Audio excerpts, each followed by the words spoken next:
Oke, eh kita akan masuk ke tahap yang ke berapa kemarin? 5 ya. Nah, kalau yang pertama sampai dengan keempat Anda sudah buat sampai dengan operasi dan atribut ya. Poin keempat, mengidentifikasi atribut dan operasi untuk masing-masing kelas objek. Nah, minggu ini kita akan bahas kita akan buat struktur dan hierarki kelas ya di tahap yang kelima dan tahap yang keenam yaitu membangun model keterhubungan kelas dan objek ya.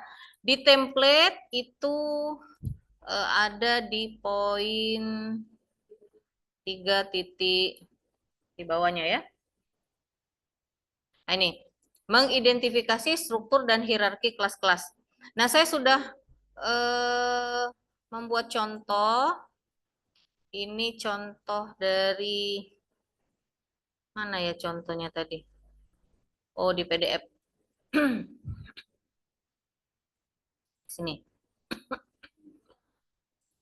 Nah, tab 5 dulu. Tab 5. Nah, ini. Kita baca dulu, kita bahas dulu teorinya.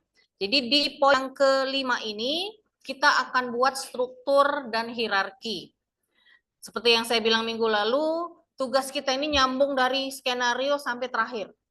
Jadi kalau skenario-nya masih salah, masih kurang detail, Anda akan kesulitan untuk mendefinisikan ke tahap-tahap berikutnya.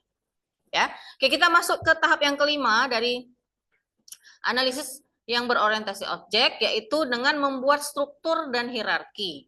Ya, nah kita baca dulu struktur kelas. Jadi yang kita buat itu adalah struktur kelas sama hierarki kelas. Kalau sebelumnya kita sudah bahas apa itu kelas. Kelas itu adalah sebuah spesifikasi yang jika diinstansiasi akan menghasilkan objek dan merupakan inti dari pengembangan dari desain berorientasi objek. Kita juga udah bahas ya. Di mana kelas-kelas yang ada pada struktur sistem harus dapat melakukan fungsi sesuai dengan kebutuhan sistem. Nah, di dalam struktur kelas, ya sesuai dengan referensi yang saya kutip menurut buku Haryanto, itu dibagi dalam 3 bagian. Ya, dibagi dalam 3 bagian. Yang pertama ini adalah kelas main atau main. Itu merupakan kelas yang memiliki fungsi awal dieksekusi ketika sistem akan dijalankan. Jadi kelas yang pertama itu biasanya adalah kelas dari nama, tema, judul kamu masing-masing. Nah, kayak yang contoh ibu ini nama kelasnya itu adalah web jurnal. Nah, kamu namanya apa? Misalnya web penjualan atau aplikasi diet. Nah, kayak gitu ya. Kira-kira nama kelasnya itu. Jadi kelas main itu adalah kelas nama dari judulnya masing-masing. Nggak usah lengkap. Temanya aja yang objek ininya aja. Entah misalnya perpustakaan atau misalnya penjualan apa, penjualan aja gitu ya, atau misalnya penyewaan, jadi web penyewaan atau aplikasi penyewaan. Itu nama kelas mainnya. Ya, silakan diisi karena kita langsung akan mengumpulkan ini. Kemudian yang kedua, kelas yang menangani tampilan sistem. Apa itu? Kelas yang mendefinisikan dan mengatur tampilan ke pemakai. Jadi dia yang berhubungan dengan yang akan menggunakan programnya. Dalam hal ini pemakai programnya atau pemakai sistemnya. Nah, kira-kira menu-menu apa saja yang ada di dalam kelas di poin yang kedua ini? Nah, contoh yang Ibu buat, ada kelas home, ada kelas syarat pendaftaran, kelas tentang artikel jurnal, kelas pendaftaran artikel, kontak kami, login, dan seterusnya. Jadi kalau kita lihat misalnya di website ini, nah ya, di website Sispo, login Sispo Bina Dharma, kalau pada saat kita mau login, maka yang akan tampil apa saja menunya. Nah, ini kan tampil awal ini adalah kalau kita buat skenario, skenario ini namanya skenario login ya. Berarti pasti ada kelas login. Nah, pasti ada kelas login. Nah, kalau kita lihat menu-menu di sini, nah inilah nama-nama kelasnya. Jadi kalau kita lihat yang ada di sini nama kelas yang masuk dalam poin kedua, ada kelas home, ada kelas jadwal, ada kelas entry dan cetak, ada kelas utility, kelas payroll, kelas e-learning, dan kelas logout. Nah, nanti kita akan buat hierarki kelasnya, di mana hierarki kelas ini yang berasal dari sini, dari sub-sub menu.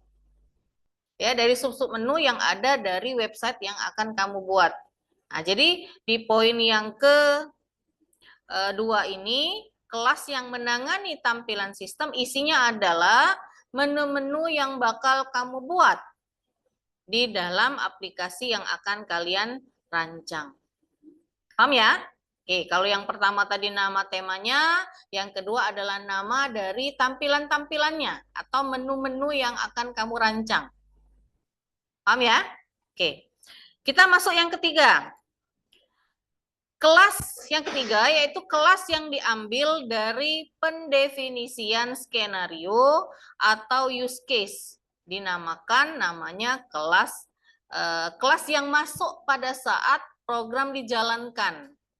Kelas yang masuk pada saat kelas dijalankan. Nah, poin yang ketiga ini kita ambil dari kelas yang berasal dari tahap sebelumnya. Tahap berapa kita membuat kelas? Tahap yang ketiga ya. Nah, yang pertama kan proses bisnis, yang kedua skenario, yang ketiga adalah pendefinisian objek dan kelas. Nah, jadi kelas yang ketiga ini itu adalah kelas yang ada di tahap sebelumnya.